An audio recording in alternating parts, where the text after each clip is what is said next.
Welcome to the Never Seen It podcast, the only podcast called Never Seen It that's worth listening to. With us tonight, Mr. Arnie, the one-man party, a.k.a. Arnold Callego, Mr. Daily Dares, a.k.a. Filipino Grigio, a.k.a. Alex Callego, the brothers Callego, and then, of course, that Denver girl, Miss Amber White, is here.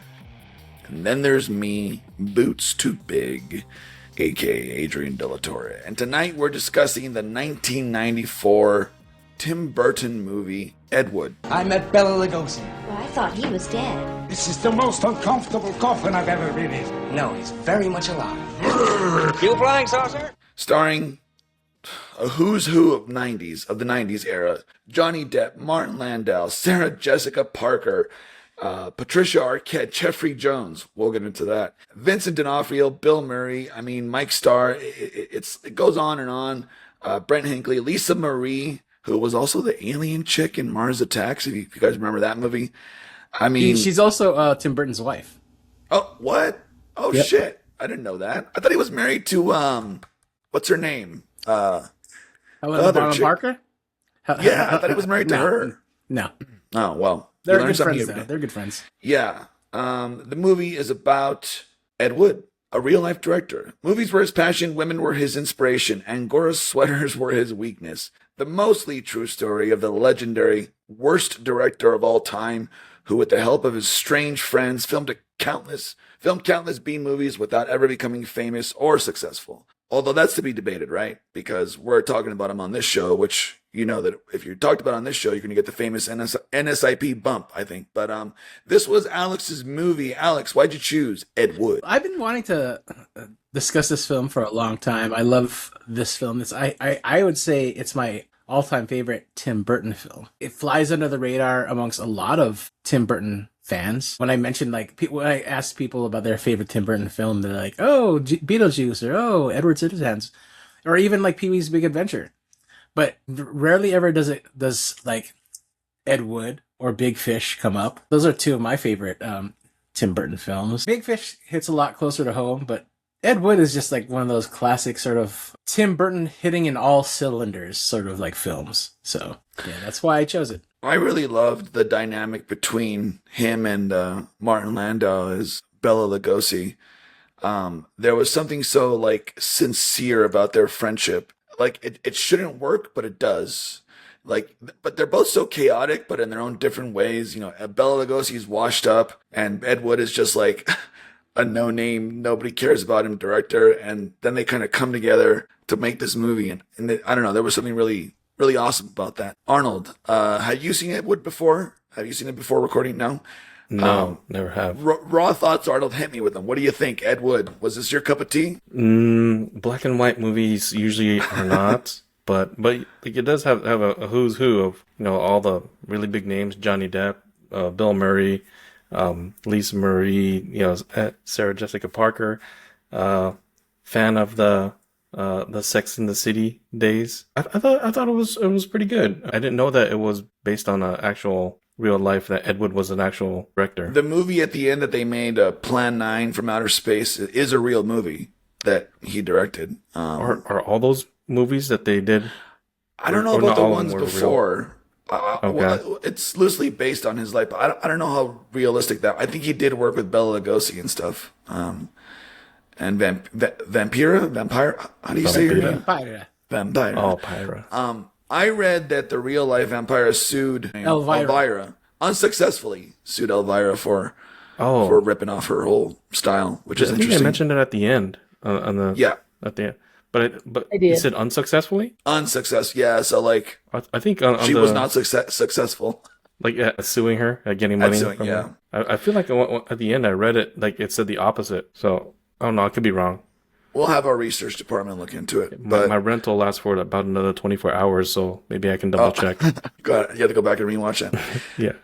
Amber, Ed Wood, had you seen it before doing it for this show? I haven't seen it before, and I was really fascinated by the dynamic between, you guys were talking about him and Ed's, friendship, because I feel like the cynicism, or maybe not cynicism, but just, how delusional Ed Wood was about, how good he was and, about what he could do and, his capabilities and stuff. Almost inspired like Bela Lugosi's character, or you know what I mean? What the Yeah. character's name is Bela Lugosi. What, Martin Landau? Martin Landau is the Yeah, Martin actor. Landau. Okay, so the Bela Lugosi character was like just waiting for another opportunity. And it's like, even though it was like a bullshit opportunity, I feel like it still made him feel good just because like Ed Wood is so delusional. I like when he first walks into their shoddy little sound stage and he's like, what about my money? He's and he like just like slips him a couple bucks. Like, that was such a good little moment.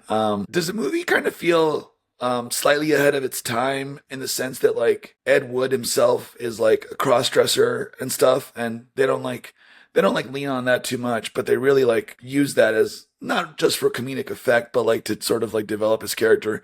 Would you guys say that was kind of ahead of its time, just given this came out in '94 and the movie takes place in the, I don't know, post World War II or whatever? What do you think about that, Alex? Here's the thing. John Waters has been around for a long time. You know, he'd been making films, and he's a queer icon in cinematography, in film.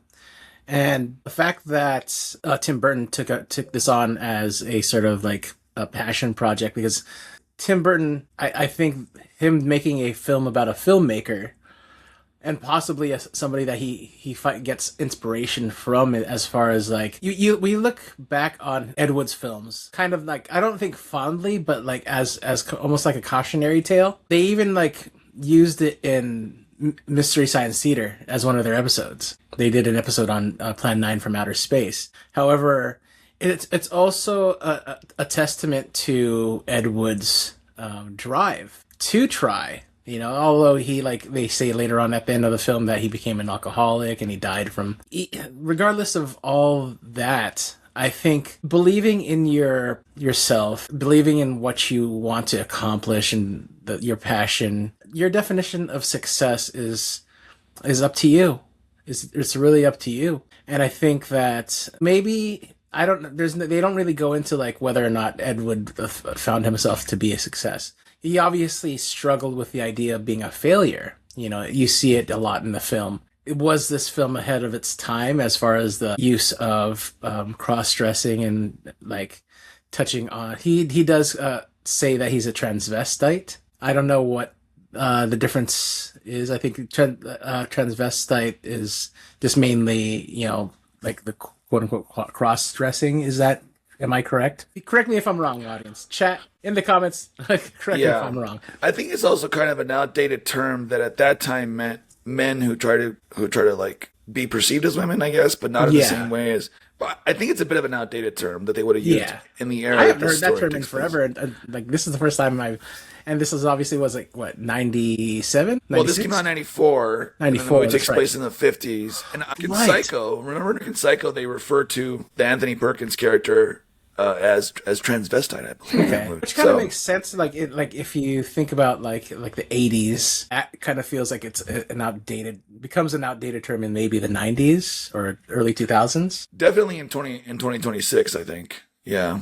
Amber, I want to ask you next. Yeah, what do you think? Was this movie ahead of its time? Because y'all are older, like that's not ahead of its time for 93, right? 93, I feel like that's common. People are doing that. I know the movie I agree. said in 93, but to talk about it in 93 wasn't a big deal, right? I mean, it was still a bit taboo. Like it was still just coming. Like people were still kind of coming to terms. I remember just being around film, and it was still kind of taboo to talk about it. Although it was making its way, you start to see films like Bound, and even like films that we've discussed before, Doom Generation with Greg Araki, his films.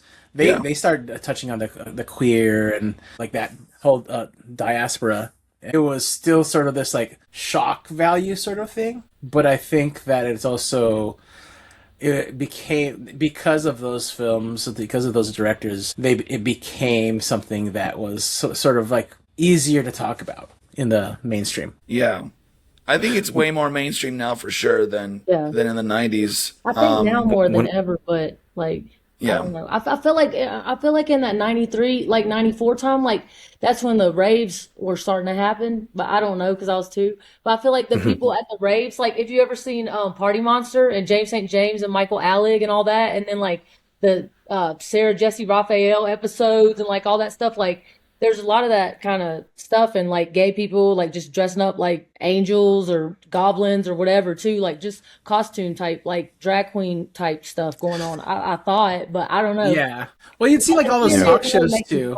They're kind of making fun of them too on those like talk shows. Yeah, you'd see like a lot of those talk shows, like you say, Sarah Jesse Raphael and like Ricky Lake, Ricky Lake, Jerry Springer, even. You know, they'd have like Montel Williams. I don't know about He got Montel busted Williams. for maybe not smoking Montel. weed. No, he got Montel busted is more for like Who's the Father, Ted. Yeah. Oh yeah. Yeah.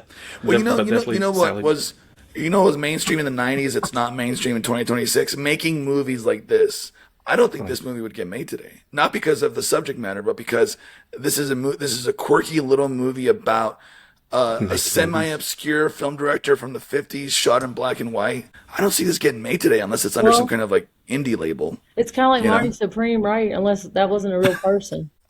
It's like a nobody ping pong player. Yeah, that's an interesting analogy, but yeah. No.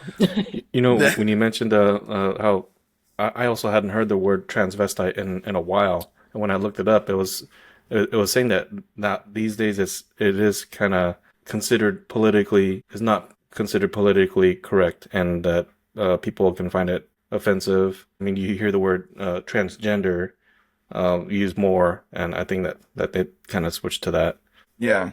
No, that makes sense. I want to talk about Johnny Depp really quick in this because, first of all, I forgot what a pretty boy he was in the early 90s. Like, I was like, wow, like, I might have to start questioning myself. But no, he came off the success. I mean, he'd done Edward Scissorhands, 21 Jump Street. Those were like the big ones. He was in one of the Friday the 13th movies. What's Eating Gilbert Grape, and then this movie, and I feel like he had a pretty good run just up until like this movie came out, and then he'd go on to do like more stuff after that obviously would be pretty big. Fear and Loathing in Las Vegas. Don Juan DeMarco. Did anybody ever watch Don Juan DeMarco? I remember hearing about him. I remember when that came out. When I was working at the video store. So like Ed Wood came out around the same time that I started working at Video Depot, and that was like kind of my introduction. That was actually my introduction to Tim Burton. Really? At that time, I hadn't, other than Pee-wee's Big Adventure, I hadn't seen Beetlejuice. I hadn't seen Edward Scissorhands.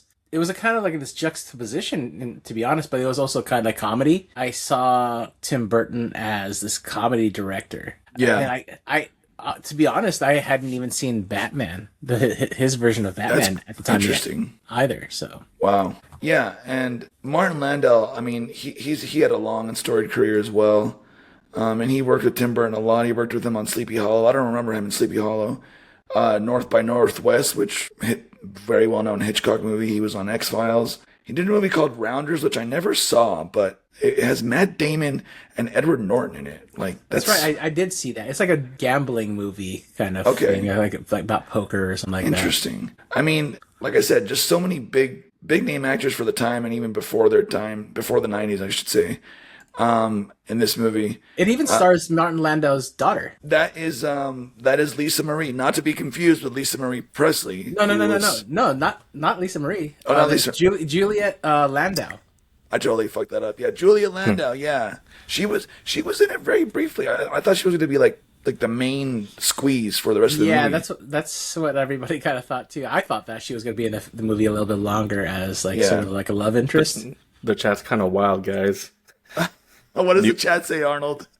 They're saying that because I posted about it, Tim Burton movie, but they said, it's not that Tim Burton movie, the one who did Sleepy Swallow. I don't even know if that's a real thing. Wow, that's a cheeky chat you got going there, Arnold. Subscribers. They didn't talk about Edward Penis Hands. Penis. I'm sure that it's. I gotta scroll the comments, I mean, that was when I worked at Video Depot. That's one of the. That's a real one. That's a real one. That won AVN of the year in 1994, right? That sounds like an adult movie. Well, it just might be. It just might be. Doesn't your chat always talk about adult movies? Yeah. I mean, a lot of them. That's why I'm saying they're kind of wild. You know? Yeah, wow. Now, It sounds like it. Justin's in the chat with us tonight. He mentioned, we were talking about Montel Williams and all them earlier. He mentioned Sylvia Brown, the medium. Remember Sylvia Brown, the medium? Do you guys remember that? Amber, you're probably too little for that. Miss Cleo. I used to watch Miss Montel Cleo. Williams because I had nothing better to do. Yeah. Well, this was Montel's like Miss Cleo, was Sylvia Brown. You know, she would sit in the audience like, oh, and I'm getting, he had a hammer. Was he in construction? Oh, yes. Yeah. And then they would like affirm what she was saying, and she would kind of add on to it, and she was like a medium. Yeah, that was great. Love Sylvia I only knew Brown. Miss Cleo. Was Miss Cleo like, was she one of those like, you call in and she gives you your So, yeah, reading, it was or a what was the On the deal there? commercial. commercial, Oh, it was a yeah. commercial. One of those 900 numbers. Only $1.99 per minute. Jeez. Was that a cottage industry? You guys think the medium industry, was that a bit of a cottage industry? That I feel like it's gone away now. You don't really see or hear much about mediums and psychics anymore. I mean, there's like TV shows. I know they have California Psychics still because I still see commercials on cable. Oh, And Yeah, you don't they really- do shows look- locally. My mom Interesting. my mom used to call and they told her that she was going to adopt me. really? Apparently, the California Psychic said that I was coming. Yes. well, I'm glad that happened. So they were right about something. I see a lot of like still around like those little tiny storefronts that have like people Right. like psychic reader like tell your fortune. I'm wondering how they afford that in this economy. To have a brick and mortar. Their husband Oh. are doctors. They're doctors. Oh. Their spouses Dentists. are doctors. Dentists. Dentists Can we go to them Wow. and see if they predict a better future for us? No, just in general, like better. Can they send us to a better future or to an alternate reality? We're talking about Ed Wood, the 1994 Tim Burton film.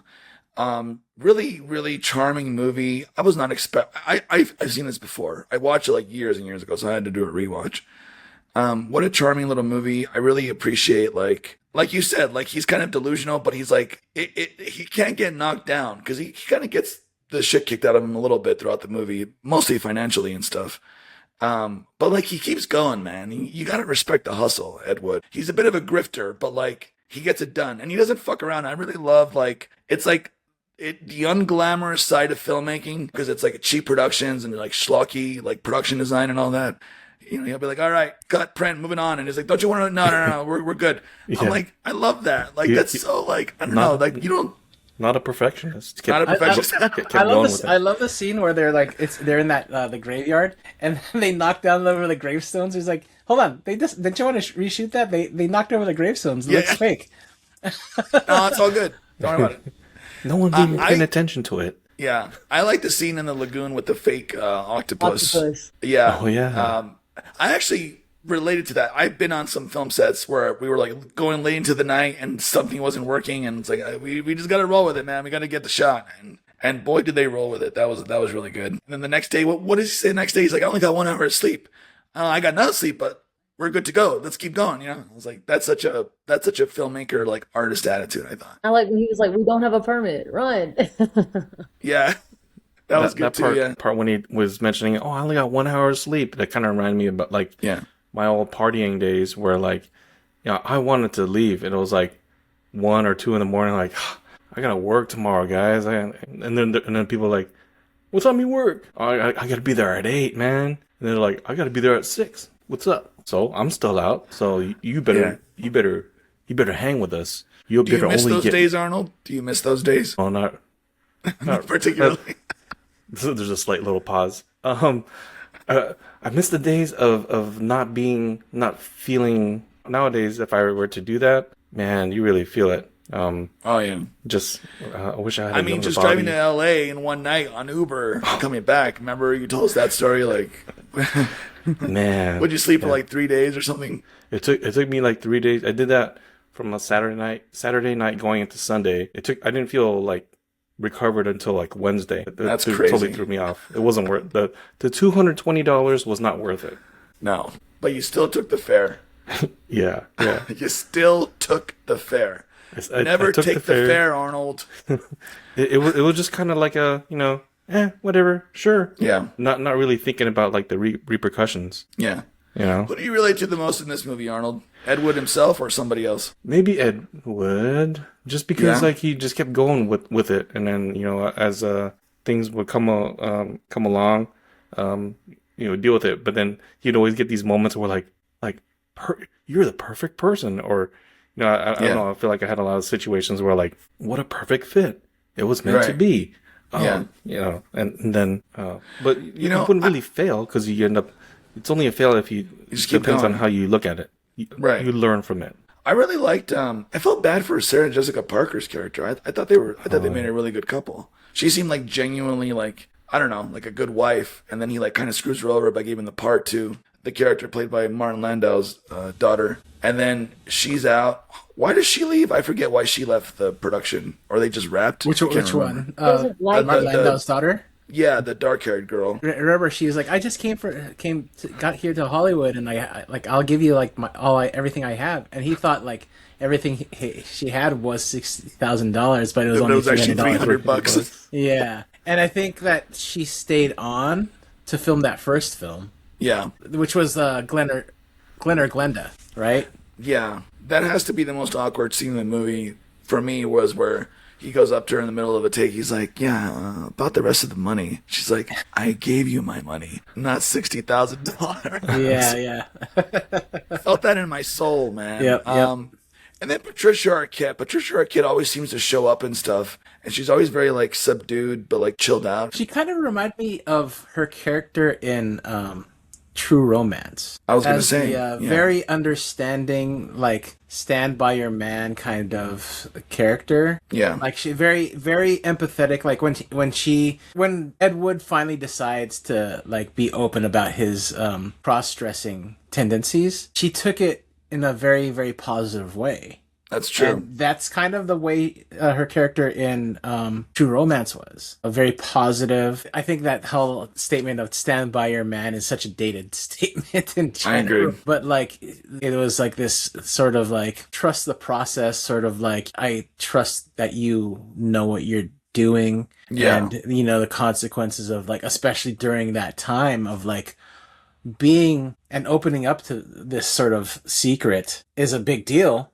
And I'm gonna keep your secrets safe, but she's also like, I trust that you will make the decisions that you feel are necessary to move forward and not let this like sort of, because it was taboo in that era, right, to be a cross-dresser, because everybody just assumed that he was gay, and it's nothing like, no, wrong I with very much like women. Yeah, like the way he says it. Which was there's obviously nothing wrong with being gay, but at the same time, it's like you kind of had to almost walk it back, which is kind of a shame as well. But like, right, yeah, it's weird. It's a weird time to like try to explain something even like that.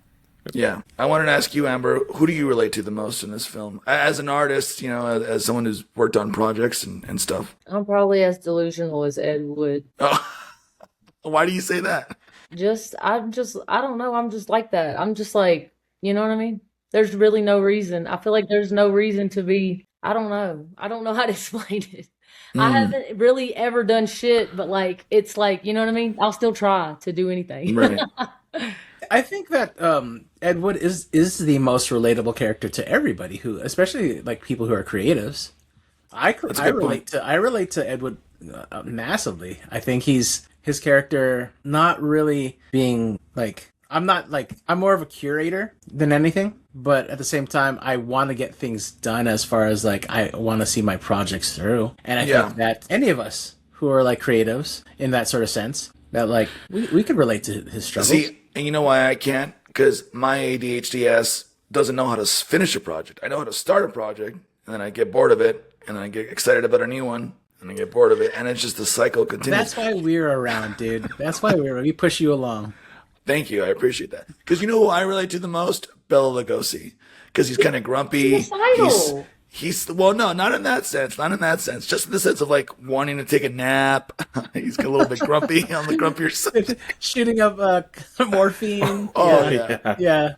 Wasn't that interesting how like they show the track marks on his arm, but like the movie never gets too serious about anything. Like, and it works. Like, normally if this was like made today, it'd be like an after school special where we had to have a conversation. That's a very 90s thing though. Like, if you think about it. Back then, yeah, it's like, oh yeah, he's got track marks.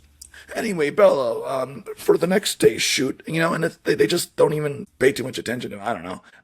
They send him to rehab, and then like the movie makes a commentary on the American healthcare system, where the doctor's like, yeah, he's got no money, so he's gotta go, and then he literally has to leave. So I thought that was funny.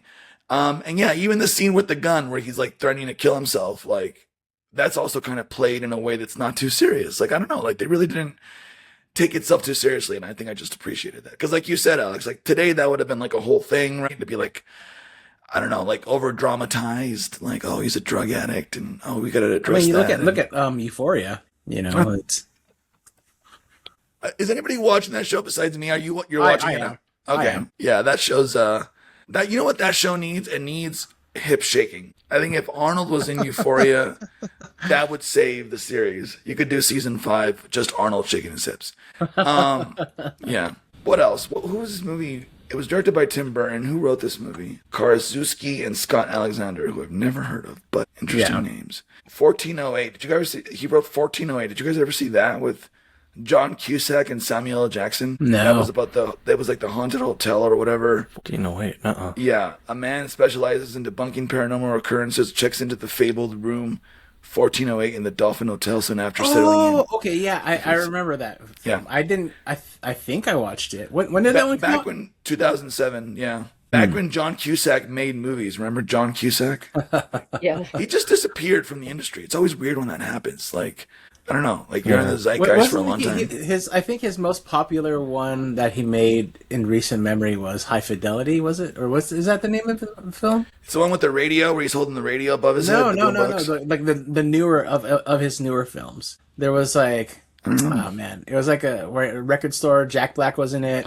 Oh yeah.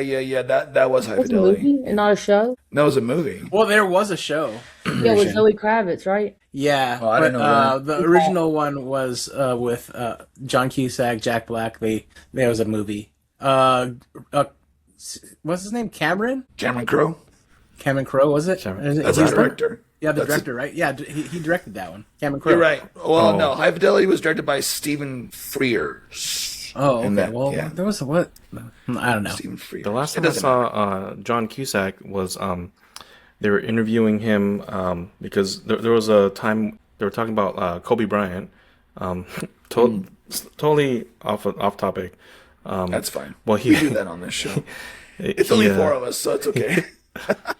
It was a game, one of the last games with between Kobe and Michael Jordan, back when Michael Jordan was with the Washington Wizards, and Michael Jordan drew a offensive foul on Kobe Bryant, and in the sidelines, John Cusack was like right there, and he was like, he heard what Michael Jordan and Kobe Bryant were saying, and Kobe was like, "How'd you know I was gonna do that?" And Kobe said that, "How'd you know I was gonna do that?" And Michael was like, "Well, everyone knew that you weren't gonna pass the ball." And so then there's a part where Kobe was like playfully punching Michael Jordan, and John Cusack was right there, and he said it was just a really cool moment. But that was the last time I saw him.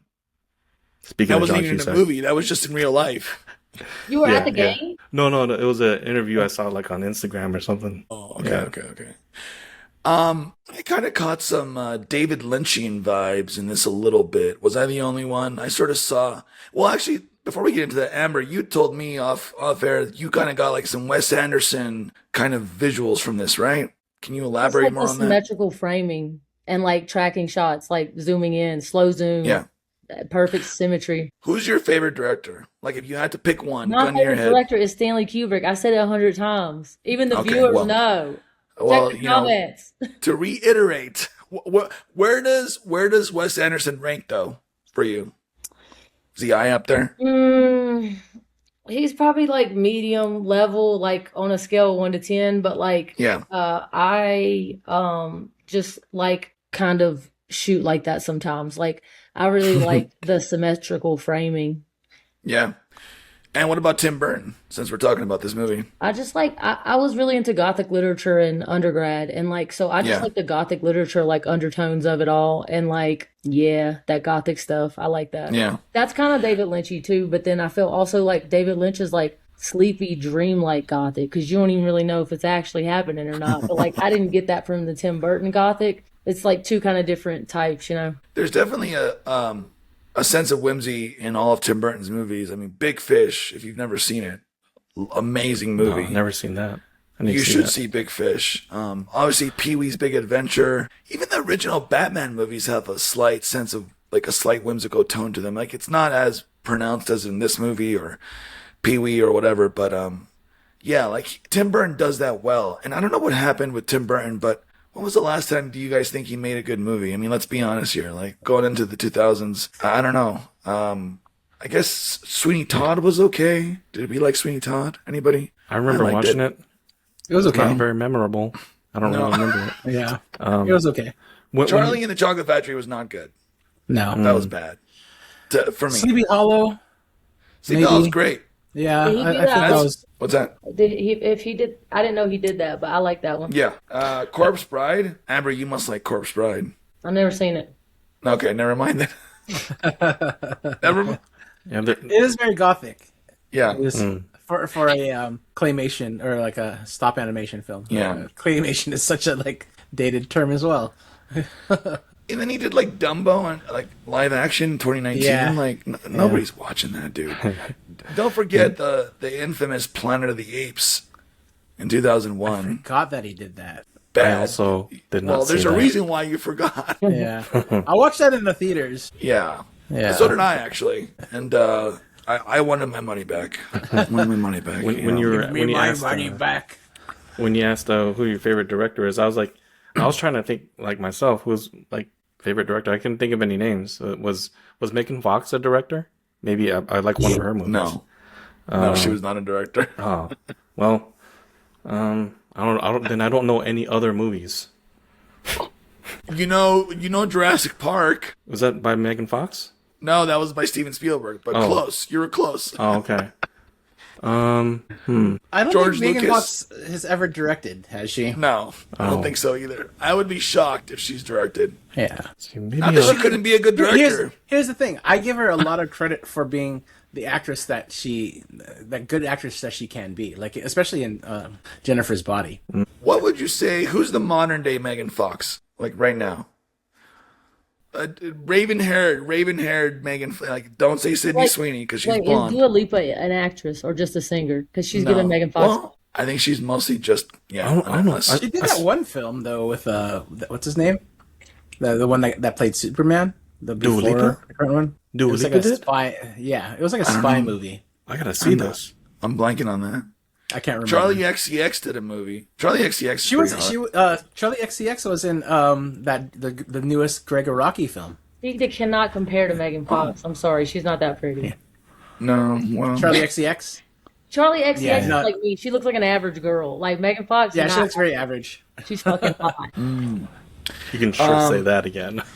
yeah, no. Megan Fox does not have any director credits on IMDb. Just wanted to check that while we were on the air, Arnold. So Okay, appreciate that. Why don't you ask your chat? Doesn't your chat know? Yeah, Jeez. I've had my phone turned face down so that I don't look at it.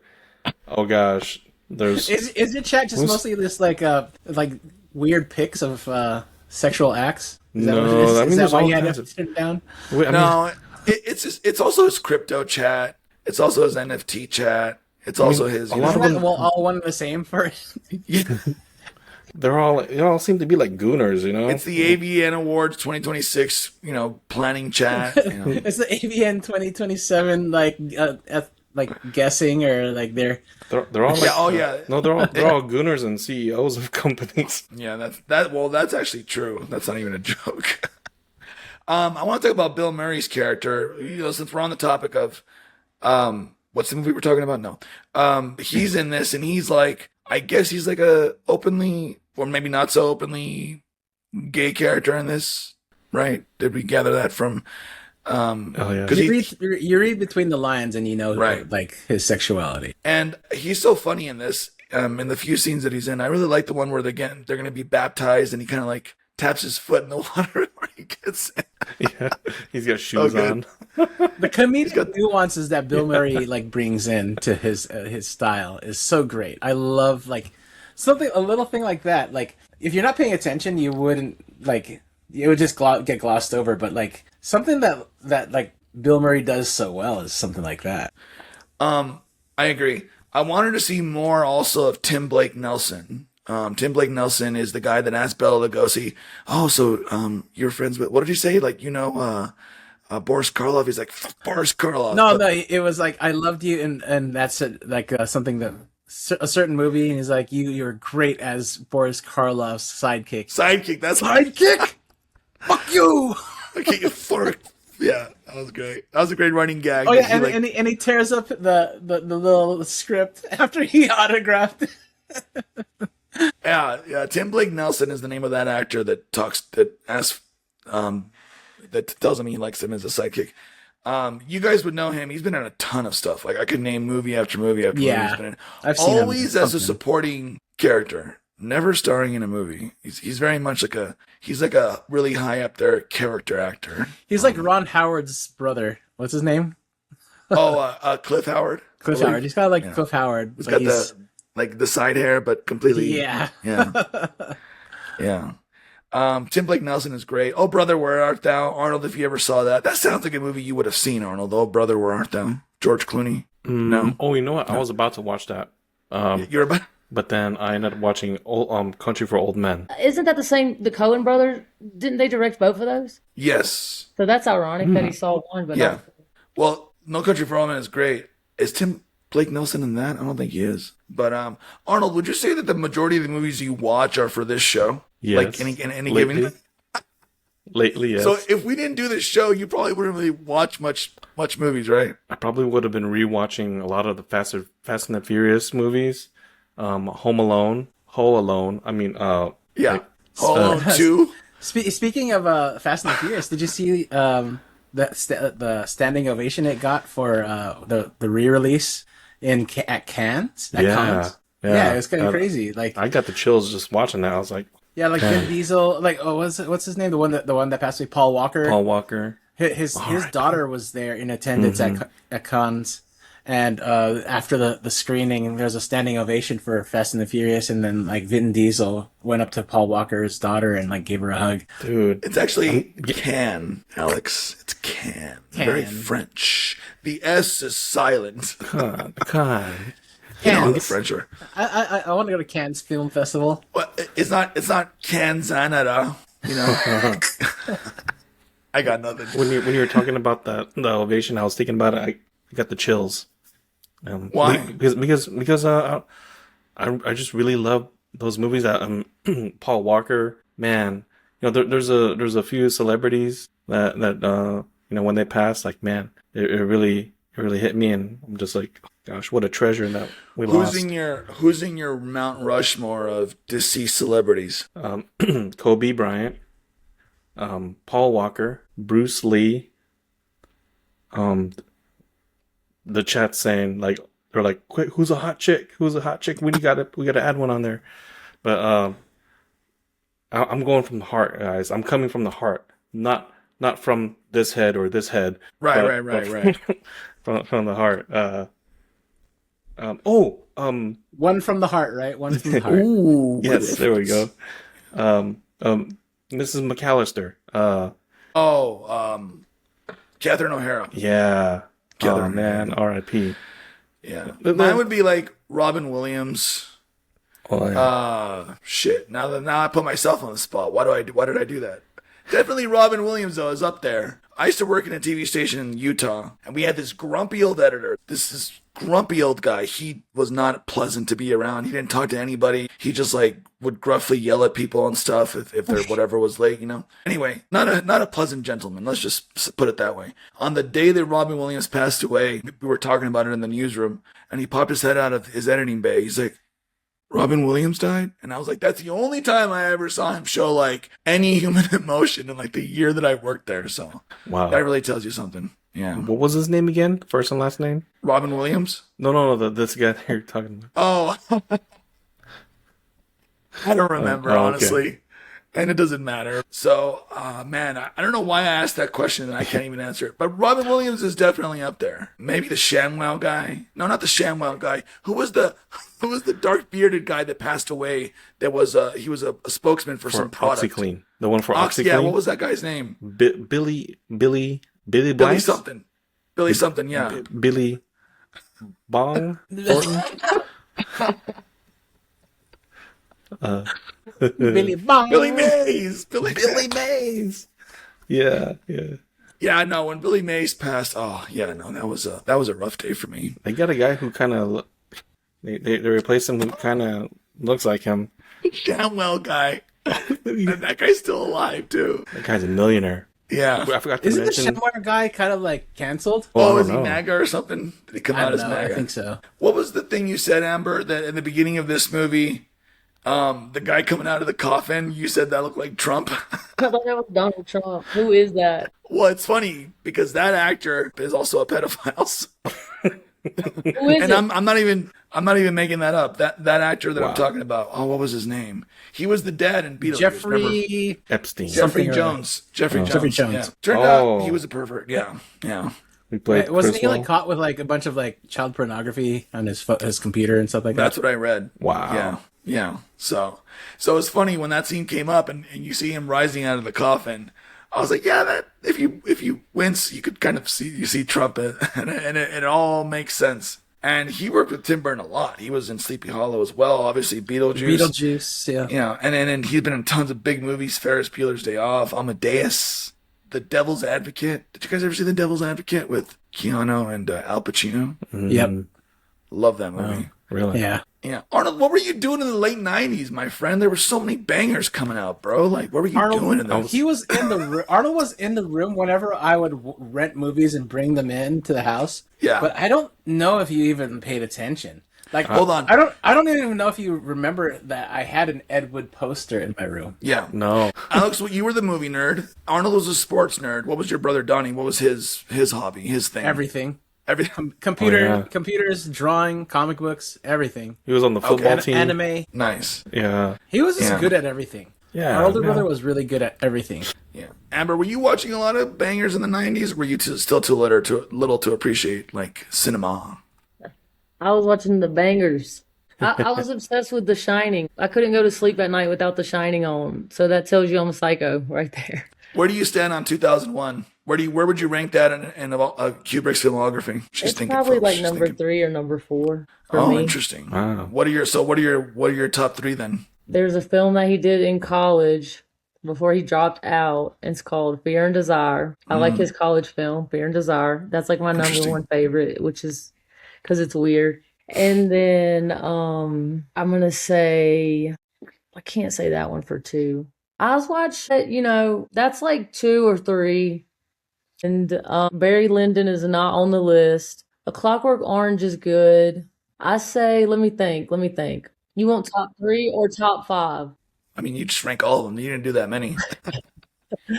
Okay, I think top 3 is Fear and Desire, The Shining, and A Clockwork Orange. I'd say number 4. for me it'd be The Shining, 2001, Full Metal Jacket. Oh, I love that movie. Just the top 3 right there. And then probably Clockwork Orange, Eyes Wide Shut. I haven't seen Barry Lyndon and I never saw Lolita. So These are Lolita all is up 90s there movies? for me. Like, I like Lolita for what it talked about at that time because it wasn't Yeah. being talked about in that context, and it's like showing how like it is normalized, but like it's still not really normal for the girl, and it's kind of like That's more true. about her perspective, which was interesting. And I don't see that a lot of people. I think a lot of times movies then were more about like how this guy like lusted for this young girl. It was like from his perspective. But this one was Gotcha. more about her perspective. So it's kind of like, I actually appreciated that. yeah, these are Stanley Kubrick movies we're talking about, Arnold. Okay. Yeah. Okay. I But we're wasn't not sure. talking about Stanley Kubrick here. This is Ed Wood.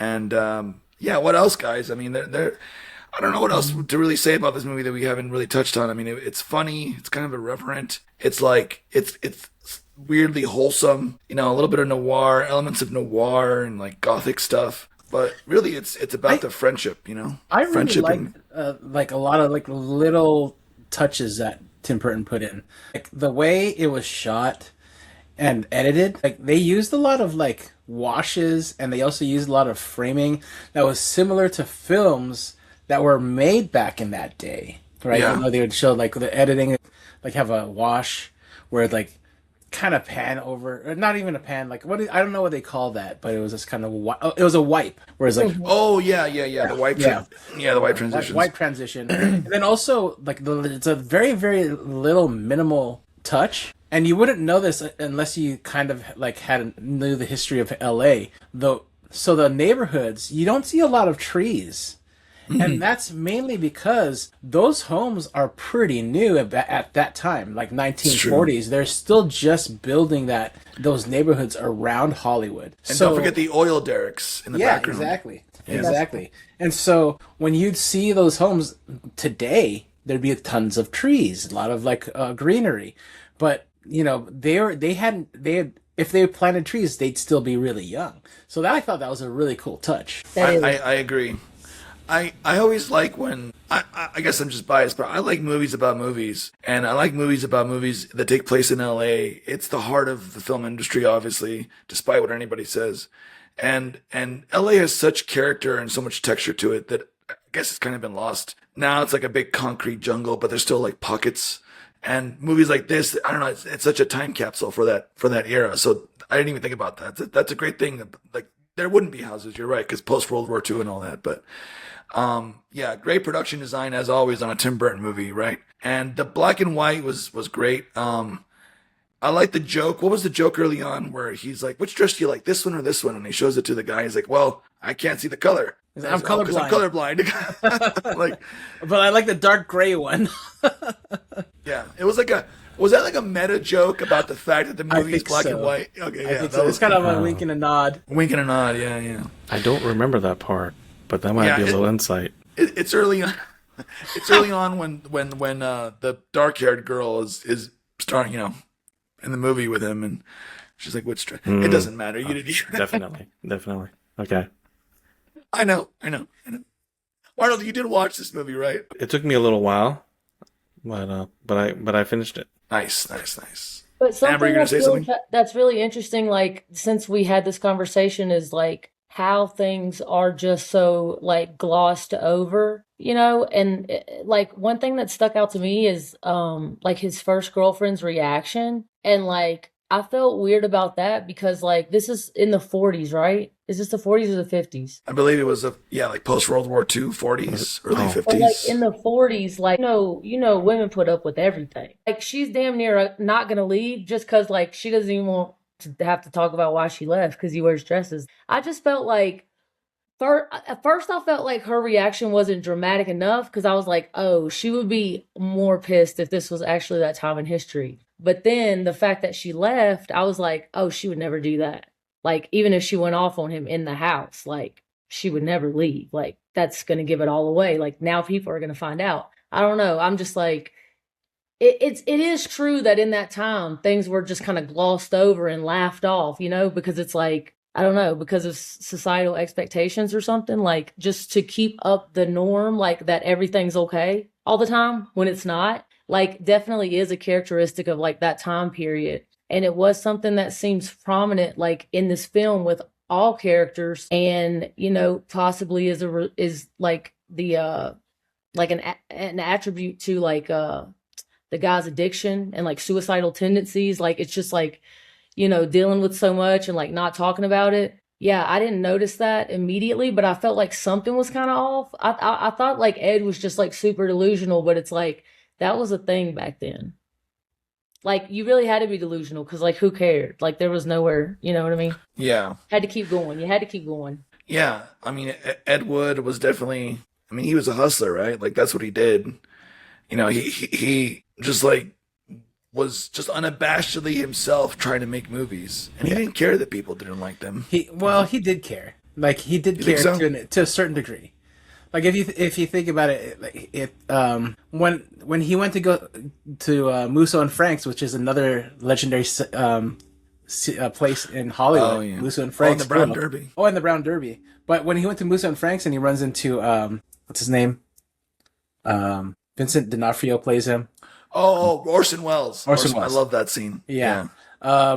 That like he was downtrodden. He was kind of like nobody wants me to make a film, and he's like the film the way I want to make it, because he just walked out on his film after the what is it, those religious dudes were like saying like you can't do this. It was one of those things where he went there and he kind of like, I'm never gonna get this film made. You know, nobody believes in like my vision, and like, and he went and to that bar and runs into Orson Welles, and he gives him those words of encouragement, and he's like, yeah, like who cares? Like despite what anybody else says about it, I have to make the film I want to make. So he had to quiet down the critics, in a sense.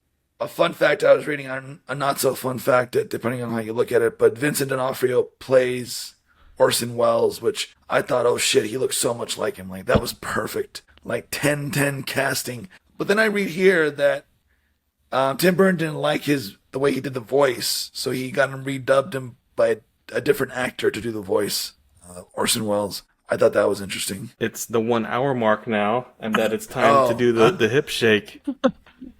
Was it your chat like trying to get you out of there until you could talk to him by yourself? Yeah, his goon chat overloaded the Wi-Fi, so he lost connection for a couple seconds. You gotta stop doing this kind of stuff for free, man. Yeah, exactly. Well, that's Ed Wood. Yeah, let's start with you, Alex. We'll just do a regular old final thoughts tonight. What are your final thoughts on Ed Wood? I don't really have very many final thoughts about it. This is just one of my favorite films of all time. Such a classic Tim Burton film. Like I said, Tim Burton just hitting on all cylinders. Like I kind of feel bad for him too, because like after this, I think right after this he does Mars Attacks, and I guess that was like critically lauded. Like nobody liked that film. Like a lot of critics just kind of. I liked it. It was dumb. Yeah, I thought it was fun. I think it was just more dumb fun than. What's than the line anything. Jack Nicholson says? Like, I want the American people to know we only have 2 of the 3 branches of government left, and that ain't bad. Like, I love that. Yeah. I like it. He's like, amazing. They're all doing the circle, and he's like, oh, yeah. It's the universal sign of the donut. But yeah, I thought Mars Attacks was great, and I think a lot of people who really get that that film as far as like what they were trying to do enjoy it. Yeah. But that being said, Ed Wood, for me, 4.5 out of 5 on Letterboxd, and you can find me on Daily Dares and all the socials. And by the way, Mars Attacks has a stacked cast as well, man. Like Jack Black, Annette Bening, Martin Short, obviously Jack Nicholson, Glenn Close, Natalie Portman. I mean, it goes on and on and on. Pierce Brosnan. I think Sarah Jessica Parker's also in that. I think she's yeah. Isn't Michael J. Fox in that? Michael J. Fox is in it. Oh man, Wow. Just Danny What is this DeVito. again? I forgot he was in it. Rod Steiger, Tom Jones. At the end there, saving the day. Anyway, love Mars Attacks. Arnold. No, we'll come back to you, Arnold. Amber, what are your final thoughts on Ed Wood? My final thoughts on Ed Wood. I love those gothic elements. Some of the framing, composition, lighting, and just I love a period piece, as you know. So he did a good job with that, and that's my final thoughts. I give it a 4 out of 5. Booyah! Where can the people find that Denver girl? You can find that Denver girl on Instagram, X, and at your mama's house. Well, there you have it, folks. All right. Now, Arnold, it's that time of the show, my friend. And we'll get your final thoughts, but tell us, you know what? Just tell us your final thoughts right now. So, I like that. This movie, as I was thinking about it, I was like, it was a real variety. You got like the gothic elements. You got the guy who was a wrestler. I mean, you have, of course, Ed Wood, who is a director. You've got George Animal Steel. I forgot to mention. He was the wrestler. yeah. George, he's like such a legend in pro wrestling. George That was Animal the Steel. deep-voiced guy. Tor Johnson. Tor Johnson. Get my toes. He's all eating a chicken while he's getting a massage. Yeah, just a whole variety of people. I mean, it kind of speaks of just like how it is in LA. You know, LA is a melting pot of different cultures and different people, and you know, different walks of life. Ed Wood being a cross dresser, and so I thought it was a pretty good movie. I like the story of how, you know, many failures, but he just kept going, and he had that smile, like that. There was a little space in between, like, and and he just kept going, like positive attitude about it. Yeah. Kind of like you. Yeah, I thought it was a pretty good movie. I'd give it a letterboxed 3 out of 5. Ooh. All right, Arnold. Well, hey, now it's time for your other rating. It's time for that time of the show. It's time for that time of the show. It's time for that part of the show, Arnold, for the Arnold Snooze-o-meter. All right, Arnold. So, yeah, I mean, tell us, Arnold, what is your Snooze-o-meter score? So, I would have to give it a 1Z rating. Okay, now the 1Z does not correlate to the amount of sleeping that I actually did on this movie. So, I watched it last night, and the first 35 minutes of the movie, I got through 35 minutes, and then from that point on, I don't know how many times I rewinded and then watched again, and like I would, from the 35-minute part, I was like, okay, I gotta rewind it to there. Then I would watch it, and then I fell asleep, and then it would be like at the 50-minute mark, I'm like, I missed it again. Okay, let's try it. I did that probably about 4 times, and then I was like, you know what? And it wasn't because it was boring or anything. Right.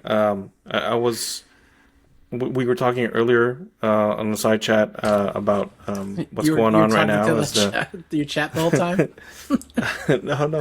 No, with you guys, not the subscribers chat. Going on right now is the NBA playoffs, and I watched the game, and then I watched started watching the movie, and so you know, after a long day at work, I've just been tired. And it you know, if it was for the amount of sleep that I got during this movie in comparison to other movies where I give a higher Z rating, like if it was that same amount, it would have been like a 3Z. But this was mostly because of me, and maybe some certain parts that just didn't really grab me, and I don't know why it's like grab like that. It's like that. Like yeah. It's like more like that. Yeah. I don't know why that even. But that was it. That's enough about me and my Z rating.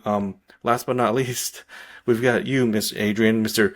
BOOTZ2 Big. Well, thank you for that, Arnold. Appreciate it very much. I'll read to you what I wrote on my letterbox review of Ed Wood. What a charming movie. Much like the career of Ed Wood, this feels largely forgotten in the pantheon of Tim Burton movies. Leave it to Burton to make something so whimsical while still having elements of noir. The casting is 10-10. Vincent D'Onofrio in his one scene as Orson Welles was peak. The rest of the cast is amazing too. Martin Landau as Bela Lugosi steals every scene he's in. Going on a journey with him and Ed Wood as they make a movie in their own messy but fun way was the highlight for me. The movie also feels like a love letter to old Hollywood, but to a different side of it. A much less glamorous side. There's a sense of nostalgia I feel for a time period I wasn't even around for. Overall, this is one of Tim Burton's most heartfelt movies. Beneath all the weirdness and humor is a genuinely sincere story about passion, creativity, and making art even when the odds are stacked against you. It's funny, charming, and surprisingly emotional in a way that really stuck with me. And you can find me on Letterboxd at Boots2Big. You can find the show everywhere else. We are on TikTok, Instagram, Threads, Blue Sky, Facebook. What was your score? My score, that is, I'm glad you brought that up, was 4 stars out of 5. 4 stars out of 5 on Letterboxd. Yeah, find the show. There we go. Find us, neverseenitpodcast.com. Email us at podcast.neverseenit@gmail.com. We'd love to hear from you. Subscribe to us on Apple, Spotify, YouTube, or wherever you get your podcasts from. If you like the show, leave us a review. Big thanks to Mr. Kyle Mapson of Burn Cycle for the intro and outro music. You can follow him on Instagram at selfies_food_and_pets. And thanks Mr. HLP for the Arnold Snoozometer music. Thanks for listening. Thanks for watching. Any other final thoughts from the gang? Pull that string! Pull the string! That was a good one.